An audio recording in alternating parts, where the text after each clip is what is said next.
But if you're still here, and I hope you bear with us, the thing is, I've shown you Kleiber. Kleiber is all about creating a process and involving everybody in the process by giving them the maximum information to hook on and to be able to use the force, the inertia forces created by the process to actually keep together with everybody else.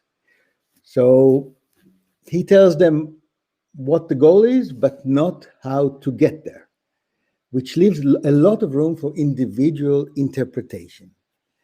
But still, it's not the end. Let's watch another Kleiber clip showing what happens when he's, needed for a traditional, or something that happens a lot.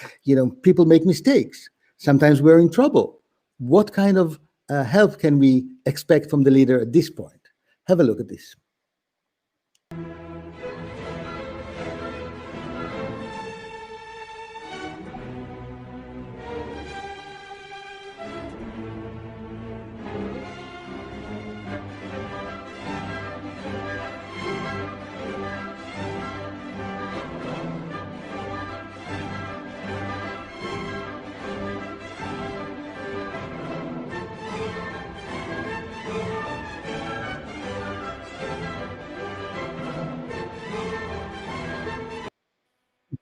So what you saw is Kleiber actually giving a clue to the player, and then when the guy doesn't get it right, he goes, "This child is really important." And the third time he simply waits for me after the concert I have spoken. That is, he gives them borders. He says, "To keep this around, while being creative and self-sufficient and free to do your own idea. How do you to help you not to fail up? You see? So boundaries are set not to lead because it's to liberate. To enable them to solve the issues, being confident with us, knowing that they are not going to get killed by falling off the road. Okay, one more thing, which I think is very important to support for him. He works extremely hard, simply because they're not being told with it. They have to come up with it.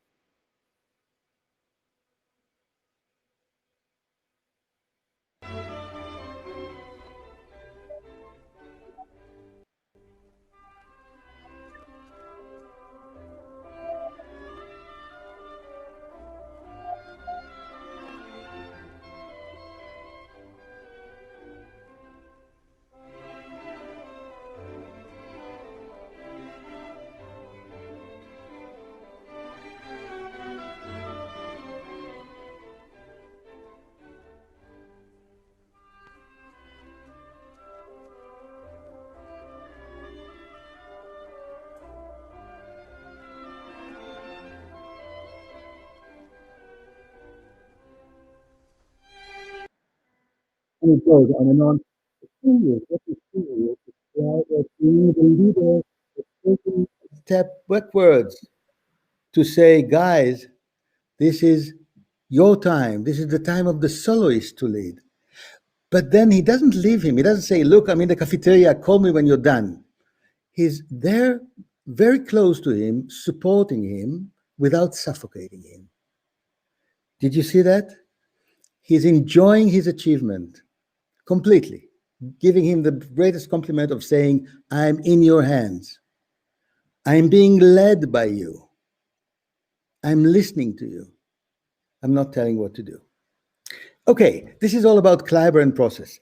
We have to say goodbye. I know it's too late. Sorry for the troubles, but I wanted to say goodbye with the other aspect of great leadership post-corona for Agile and for everything else, which is the leadership that gives meaning.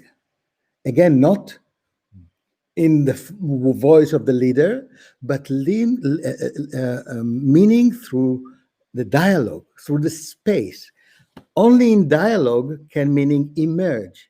And for that, it needs space. Look at the beautiful space Leonard Bernstein, my greatest teacher, creates between him and his partners to the conversation, his players. Have a look.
So I think I don't need to say anything about that. It's quite self-explanatory. Just maybe one word. You don't start this way. You start by doing everything right, and then you get to this point. Yes. Well, thank you so much, Alper. Itai, I want to ask you a question. I think we had a challenge, and this I think we appreciate the patience of our audience. What do you do as a conductor when you have an unexpected noise in the music? This is almost like we had. What would you act as? How would you act as a conductor in such a situation? Well, I've seen so many different conductors acting in different ways. The worst ones, which sometimes were the most famous in the world, just got so angry and they were crossed with the audience and they crossed with the orchestra. Somebody made a mistake and they stopped. They really froze. They couldn't handle it. And the best ones were able, even by stopping and explaining to the audience or the orchestra what just happened. And so it doesn't become an issue between us. Of course, it's a wasted time and all that. But then if you just make sure that everybody is on board, everybody understands, everybody is emancipated, as a participant, there's no problem at all. So what I hear from you is, instead of trying to control things, pretend that we've got power and control, we need to adapt and connect. That's the lesson we are hearing from you and from our experience today. I'm so thankful for your participation and sharing with us, Itai, and we'd love to do this session also in next year's conference. I think this is not enough, and we will look forward to that. Thank you so much. Fantastic. Thank you. And our next speaker is now coming up, Dorothy Siminovich, who is an awareness expert, and Dorothy will be sharing with us, talking about awareness as a form of agility.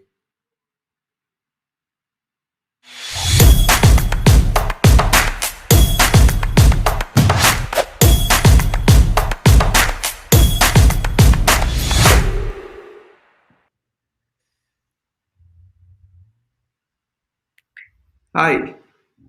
Alper, hello. Good to have you, Dorothy, and I will leave the stage to you. Alper, Didem, Shebnan, dear MCT group, thank you. And from wherever you are in the world, welcome. So I'm going to ask you a very small question following the wonderful music of Itai and the idea of, can we listen to the music of the moment? Agility and fragility. We had these moments where we had fragile moments where we lost the music, we lost the sweetness of Itai's beautiful words. So I want to ask everyone listening, where have been the moments in the past several months where you felt agile? And agile here, I'd like to define as strong, capable, responsive, resourceful. Where have been those moments that you said to yourself, I can, or you've influenced people to really respond, I can? Allow yourself to feel those moments that you're calling agile in your body, your head, in terms of your thoughts, your heart, in terms of how you brought caring to the moment, your body wisdom, that gut sense that knows quickly what agile is. Allow yourself to recognize and hold what agile is. And now visit with me for a moment. What has made you feel fragile? Fragile, and I'd like to define it here, feeling not agile, not strong, not responsive, but maybe even sometimes injured or weakened or easily broken. And even if you haven't felt that, has anyone you loved felt or you've seen injured or easily broken? Has anyone you've been managing or leading or trying to partner with feel easily broken? Because, my friends, for wherever we are in the world, the one good thing of the bad thing of this time of the pandemia I'd like to offer is that everyone has felt, and I'm going to bring you to this dynamic of fragile. You just heard my lovely dog. She must hear me talking about fragile and agile. She likes to feel very agile herself. I'd like to just tell you the outcome of what I've been noticing in terms of, the idea of being agile is something we've heard about for years, but in these last several months, what I'd like to introduce you to is what I've noticed is the 3 zones that I've become aware of that trigger our feelings of fragility and make us understand where can we have these moments of agility. So maybe for many of you, you've seen what we call the 3 zones of discomfort, which actually came out of the 3 zones of comfort. It's an adaptation. But in this little graph that you see on the screen, I call it the circle of awareness. And I'd like to define awareness is the recognition of a piece of data in the moment. So if you're feeling strong, your data is agility. If you're feeling weak, your data is fragility. And the theory that I have as a practitioner of awareness thinking, which came out of Gestalt thinking, is to understand that whatever we focus on, we actually activate. This is the core kind of truth that's come out of studying positive psychology, that if we focus on the positive, affirmations, positive thinking, and optimistic mindset, we feel stronger. If we focus on the negative, ruminations, negative thinking, looking for the problems, we may discover that we feel weaker, or there is a contagion effect that other people around us feel affected by negative thinking. So what is the contagion effect of positive thinking and the contagion effect of negative thinking? Well, something has happened from this pandemia that I'd like to offer has been the bad news and the good news. The bad news is that people really do feel frightened. And I'd like to just say that the idea that people feel frightened is a human awareness response to danger and threat. You can't listen to the counts of people being lost, people being infected, loved ones, businesses being lost, and so on, without feeling fear states. And in the zone of where we feel fear, actually, this is where neuroscience and learning theory helps us understand that to feel at a level of fear is to lose access to 10,000 years of higher order thinking. And in a fear state, we start going primal. We start going to take care of ourselves and stop thinking of others, but we think of ourselves, our loved ones, our particular tribe. We do us, not them. And when we think of them, it's not to collaborate. In a fear state, we're less than ideal selves. We're less than the self that we want to be. And what we notice, I've spent many years, I'm an executive coach and a trainer of coaches. We have a coaching school. And the idea of fear states is something that we want to manage. And for so many years as coaches, we've been saying we're not therapists, and we're not therapists.